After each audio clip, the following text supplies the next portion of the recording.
আজ আমার সন্তানের সাথে আমি আছি, কাল আমার সন্তান আমার সাথে থাকবে না। আজ আমি তাদের কাছে খুবই গুরুত্বপূর্ণ, আগামীকাল আমি ওদের কাছে কিন্তু গুরুত্বহীন। এটাই আসল জীবন, এটাই বাস্তব। সর্বদা একা বেঁচে থাকার জন্য আমি প্রস্তুত থাকি। বাচ্চার জন্য হারিয়ে ফেলা জীবন, ঘুম, শান্তি, আরাম সবই একদিন ফিরে আসবে, শুধু বাচ্চার শৈশবটা ফিরে আসবে না। সকালবেলা ঘুম থেকে উঠে মোটামুটি সব কাজকর্ম শেষ করে শুধু রান্নাটা বাকি আছে, ঘরে গিয়ে রান্নাটা করব।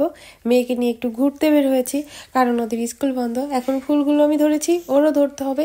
এমন একটা দিন আসবে আমার মেয়ে আমাকে বলবে না, মামু মামু উই উঠে যাবো। তাকে যদি আমি একটু বলি ঘুরতে যাব, তাহলে সে সব কথা শুনে। আর এই জায়গার ভিউটা এত সুন্দর, কতগুলো মুরগি।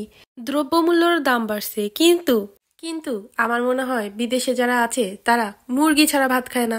আমরাও কিন্তু মুরগি ছাড়া ভাত খাই না। সপ্তাহে 7 দিন, 7 দিনে মনে হয় 5 দিন মুরগি, আর 2 দিন হবে শাকসবজি।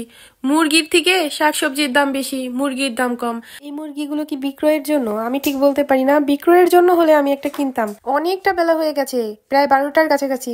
তাড়াতাড়ি এখন ঘরে যাই, ঘরে গিয়ে রান্না করতে হবে। আর ঘরে তো যাওয়ার আগে কতগুলো ফুল ছিঁড়ে নিয়ে যাব। আর ঘরে যাওয়ার আগে আমার তো এই ফুলগুলোর দিকে চোখ পড়লো। আর এই ফুলগুলো আমি 2টা ছিঁড়বো, বেশি না। চারিদিকে এত সুন্দর সুন্দর ফুল। বাড়িতে ফিরে গিয়ে যদি দেখতাম রান্না বান্না সব তৈরি করা ছিল। আমি আমার স্বামীর সংসারে থাকলে কোনোদিন উন্নতি সেভিং করতে পারবো না, কারণ আমি হলো উচ্চবিলাসী।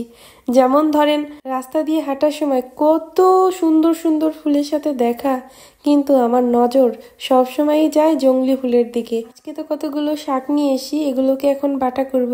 আর আমি এখন তাড়াতাড়ি করে রান্না করতে যাব।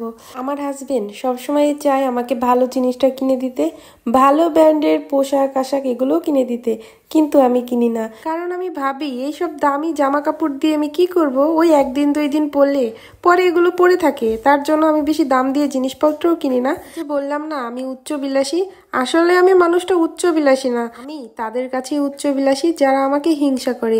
আমি অলওয়েজ নিম্ন জিনিসটাই কিন্তু কিনি। এইসব টপিক নিয়ে কথা বললে আমাকে ভীষণ ভাবিয়ে তুলে, আমি আমার অতীতে চলে যাই। কি বলতে কি বলে ফেলবো, দুনিয়া নিয়ে লাগবে অশান্তি। থাক, যার উপরে আমার এখন রাগ আছে তাকে মনে করে এই তরকারিগুলো কাটছি। জীবনে তো তাদের সঙ্গে আমার দেখা হবে কিনা আমি জানি না, কিন্তু তাদের মনে করেই কিন্তু তরকারিগুলো কাটছি। বলতে বলতে আমার রান্নাটা প্রায় শেষ পর্যায়ে। আমি প্রায় 12:30টার সময় ঘরে এসে তাড়াতাড়ি করে রান্নাটা বসিয়ে দিয়েছি। আর ওদের পাপার আসারও কিন্তু টাইম হয়ে গেছে। একজন বউ কিন্তু এই রান্না দিয়ে পুরো ফ্যামিলিটাকে হাতে রাখতে পারে। আমি এমনও দেখেছি কিছু কিছু মানুষ আছে যে তাদের মুখের ভাষা অনেক খারাপ, খুব ঝরকাটে। জানেন তাদের রান্না এত টেস্টি, এত ভালো ছিল।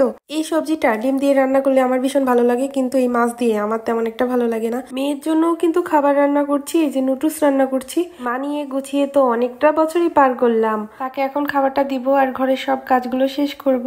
আজকে বিকালে তো আমার ছুটি। সকালবেলা তো আমার মা জননীকে একটু ঘুরতে নিয়ে গিয়েছিলাম, বিকেলবেলা আর ঘুরতে যেতে হবে না।